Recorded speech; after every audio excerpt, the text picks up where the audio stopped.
Welcome to the Budget Mom YouTube channel. I'm Kamiko Love from thebudgetmom.com and I'm back. It's been a while since we've done a real life budget, but we're here, we're doing it today. Today we're going to be talking about Brittany, and she is a single woman living in Portland, Oregon as an administrative assistant, and she's got some big goals, some big dreams. And I'm going to be sharing her story with you here in just a little bit. Now, when she reached out to us, the main reason she reached out for us to do a real life budget for her is because she is struggling with debt, consumer credit card debt, and credit card spending. She has some big goals, but she has found herself in a place 2 years ago. She moved to a new town, Portland, Oregon, and her spending kind of went downhill from there. So it's more a reevaluation of her goals and figuring out how to be intentional with her money and what she's really trying to accomplish. And how do we get there and move away from the unintentional reactionary spending that we're having on credit cards? So that's what we're going to be looking at. I'm making some big adjustments to her savings.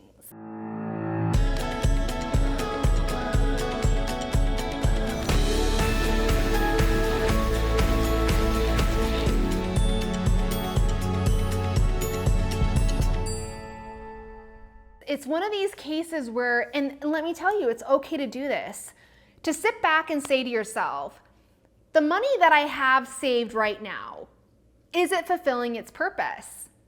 It's always okay to rearrange your savings, maybe to change its name, give it a new dedicated purpose based on what you're truly trying to accomplish in your life with your finances.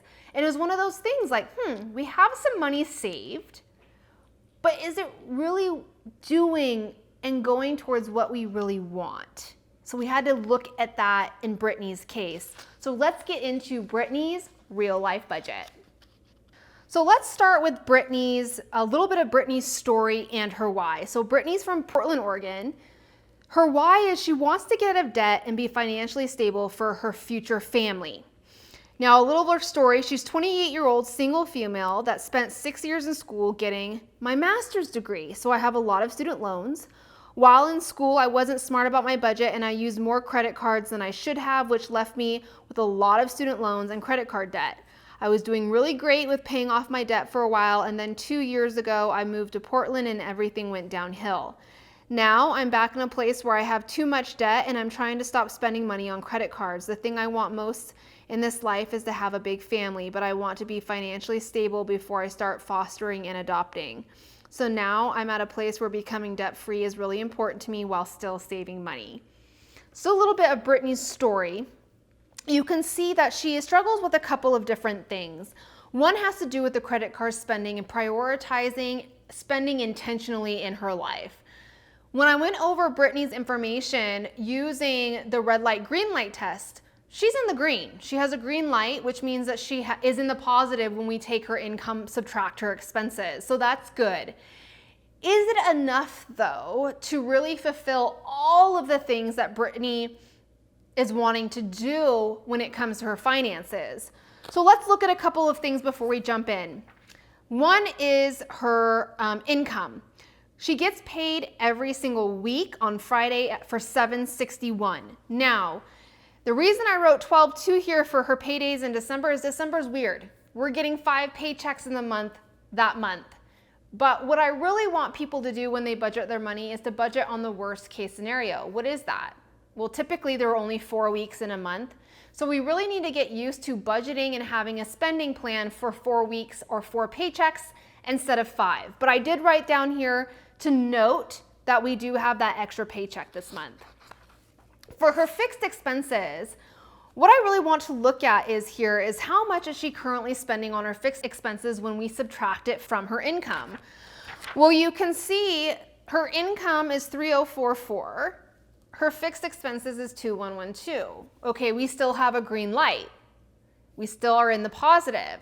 She has things like her rent, her cell phone, her car. Now, you can see her car payment, she splits into 2 different payments, meaning that she is taking a fairly large expense, she's splitting it at half, and she's either paying or saving to pay for it at a later date using 2 different paychecks, $110 each paycheck. Utilities, Now we'll look at her debt in a minute, but you can see we have some credit cards. Citi credit card number 1, 2, and 3. Spotify, Wells Fargo, Geico, Hulu, and Disney Plus. Total fixed expenses equals 2,112. Variable expenses, these are the things outside of her fixed expenses that fluctuate from month to month. So she's got groceries, gas, eating out, medical, and shopping for a total of 600. Now she does put down here in the notes, if she doesn't use the medical and shopping, they get transferred to a savings account for bigger expenses or purchases when they arise. So she at least has a dedicated plan for this money, even if she doesn't spend it, which is good. Her savings goals. Now her savings goals, I did some rearranging with the money that she has already saved based on what I feel she really wants to accomplish with her finances.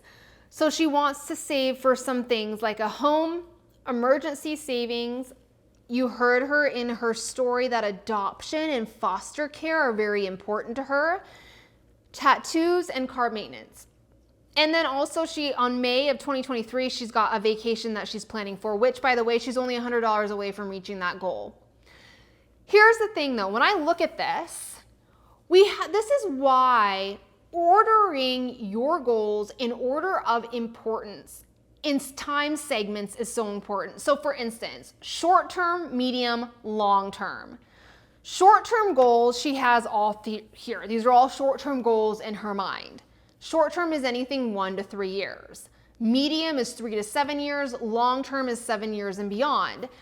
The problem is when you're working with so many short-term goals, how do you prioritize the importance of each? Well, I'm saying the emergency fund is very important because she said paying off debt right now is really important to her. So we need to set ourselves up where we can continue with our financial plan even when there are setbacks. And what's one of the ways we prepare for that? Emergency fund. So she wants to save $1,000, which I don't think is nearly enough, but I always say have that kickoff starter emergency fund in place. That's a great place to start. She has $850 of that. But when I looked at all the other money she has saved, she has $2,500 saved for a home, $1,200 sitting in a savings account for tattoos, $850 for car maintenance. I do think that car maintenance is really important. The tattoos, however, I feel like that $1,200 could go towards hitting another goal faster. So what I did is I took that full $1,200 and I moved it up to the emergency fund. Boom, we just hit one of her goals. And we fulfilled it more than $1,000, right? We're gonna have over $2,000 by the time we move that. Great emergency fund, awesome. We're just gonna have to build up that tattoo fund, which right now is not our priority. Now we'll talk about what I wanna do with this home savings here in just a second, because right now I wanna look at her debt. This is her debt. She has 1, 2, 3, 4, 5 different credit cards, student loans, which is Nelnet at $5,100, and a car at $7,252. Now, when I looked at this, city number 3, I ordered in priority in which and how I would pay it off. Because a lot of these are around this, are similar in balances, meaning anywhere between $3,000 and $5,000. I went with paying off the highest interest first. Okay, we want to get rid of the debt that's costing us the most and eating the most of our cash flow. So I looked at here at city number 3, 28% interest. You are going to save more by paying off the debt than just putting money into a home savings. That's why I decided to take this $2,500 she had sitting here for house savings, and I threw it towards that debt with 28% interest. That pays off over half of this credit card. And when we get into the budget by paycheck method, I'll show you by her first week of January paycheck, if she would have started this process on December 1st, I can say with confidence by a month and a half, she could have this credit card city number 3 paid off. So number 2, I want her to pay off the Wells Fargo, 3 Chase, 4 is city 1, 5 is city 2, 6 is her car, and lastly her student loans. And that's based off her interest rates. I mean, she's got some very high interest rates on these consumer credit cards. 28%, 24%, 22%, 20%. Those are huge astronomical figures and payments that are going just to interest. We want to get rid of those as quickly as we can so we have more cash flow to throw towards those savings goals that are extremely important to her. So let's get into the budget by paycheck method. We're looking at the month of December. Now you can see I have all of her different paydays here. I'll just move this in the center. We have all the different paydays in different colors.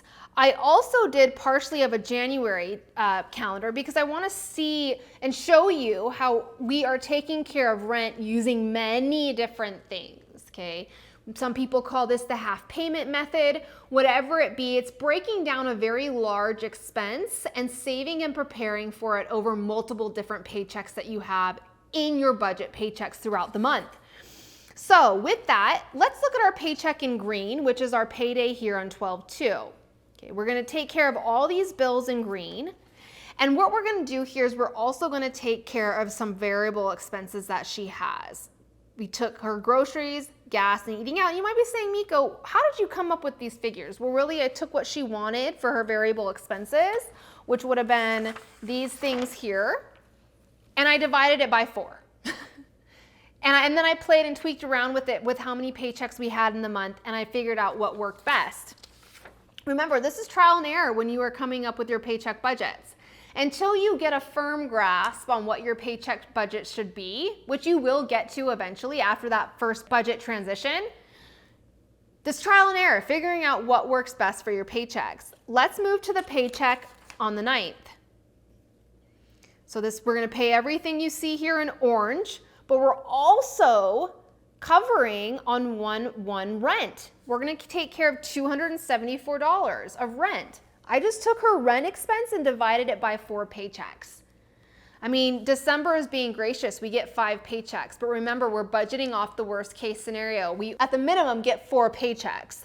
So we want to take that rent expense, divide it by 4, which is equal to $274. And you can see in January, this paycheck here in this orangish color, we're putting $274 aside for this rent here. We're also taking care the rest of her variable spending. By her second week paycheck in December, all of her variable spending she has aside and ready to spend, ready to go, and is prepared to spend that. So for 12/16, she's taking care of these ones in purple, taking once again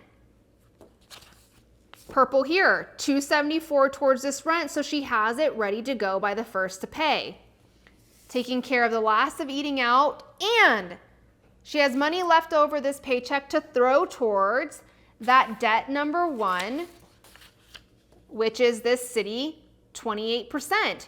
Remember, if we already put $2,500 towards move some savings, paid off this debt, well, we just paid off another $368 of it. Getting close, getting ready to pay that off. Now let's look at our paycheck at the 23rd, the yellow. So we're paying everything here in yellow, making that last rent here for $274. And I think we have one more payment to go after that. So $274, there's the yellow dot. You can see I do this so when I look at this, I can say, okay, all of these different paychecks, that's how I'm paying for this expense. It's a great visual way to see, especially if you're breaking down bigger expenses over multiple paychecks. That's why I like to color code my paychecks using a highlighter method for my budget paychecks. There you go again. Number $303, so that's city number 3. That should be almost just about there paying that off. Here is our teal paycheck. Now, this teal paycheck is going to be used to cover the Disney Plus, but then again, it's also going to be used to cover all of the bills in January because we don't get paid till the 6th. When you're getting multiple paychecks a month, it's extremely important to plan ahead and write out ahead because you're going to see that. She's covering all the things in teal, and then here our last payment towards rent. We have that covered. We have it ready to go to pay that $1,095 rent by the last paycheck of the month. Now, when it comes to her information using the budget by, and we're also throwing $172 towards that City 3, which should pay it off. 3 or 4 paychecks, we're paying that off. If we decide to really reevaluate not only our goals, but what money we have already saved. Does the money we already have saved, is it truly serving its purpose? That's something you have to ask yourself. Sometimes it's okay to go back and look at the money you already have saved and say, is this really fulfilling my goals? Is this really doing what I want to accomplish with my money? When I read her story, from what I gathered, what's the most important is paying off her debt, saving money, being financially stable so she can do the one thing she wants to do, and that's to have a big family and really put her heart into adopting and to fostering. Whoa, that's a big responsibility, and it's expensive. So if that's really the trajectory that we want to get towards, that's really kind of the end goal, is getting this place to where we feel financially confident and stable enough to foster and adopt. Tattoos is not going to get us there. You see, I mean, I'm not saying that I'm not saying saving for tattoos isn't important, okay? Because I have them, I know. But in the scheme of things, we have to ask ourselves, in order of importance, what are we trying to really accomplish? We can always save up for this later. You can always save up for the home later. In fact, home I would not put as a short-term goal. I would put this more in a medium, the end spectrum of a medium-term goal. And same with adoption. That would be more of a medium-term goal. And that would really change the way that and where we are throwing our money. So we're going to get rid of that tattoos, put it into the emergency fund, and use that $2,500 to pay off debt. She's wondering and wanting to get away from credit card spending. The thing is, we don't have to live off credit cards in this situation. We have a green light. We have enough money at the end to place towards some of our financial goals. So that's Brittany's real life budget. You can see we made some drastic changes to where she has money saved already. Also, though, reevaluating realistic time frames for our savings goals. I know when something matters to us so much, we kind of want to make that timeline shorter of when we think we can save money by, right? Because we're so excited and we want it to happen so badly. But sometimes what happens is we get into the mix-up of that excitement. We can kind of get off track of reality and what's realistic for the money that we do have. Now, can Brittany go out and get another job? Absolutely. And I'm hoping all that money in student loans that she put towards her master's will help her maybe possibly get a job or to be able to negotiate higher pay in the job that she already has. But right now, with what we had to look at those savings goals. It's amazing that she had $2,500 saved for a house. But is it going towards what we're really trying to do here? No, we want to get rid of that 28% interest credit card. She's going to save more by paying off that credit card than she is throwing towards a house. We have to remember and look at those things. I hope that Brittany ends up getting rid of all the credit cards with 20% or higher interest within the first 6 months of starting this process. I think that is absolutely doable by using what we call the snowball effect. Now don't get me, it's not the snowball method, the snowball effect. And that is when you pay off one debt, you're gonna use the minimum payment and all the extra payments that was going towards that debt and apply it to debt number 2.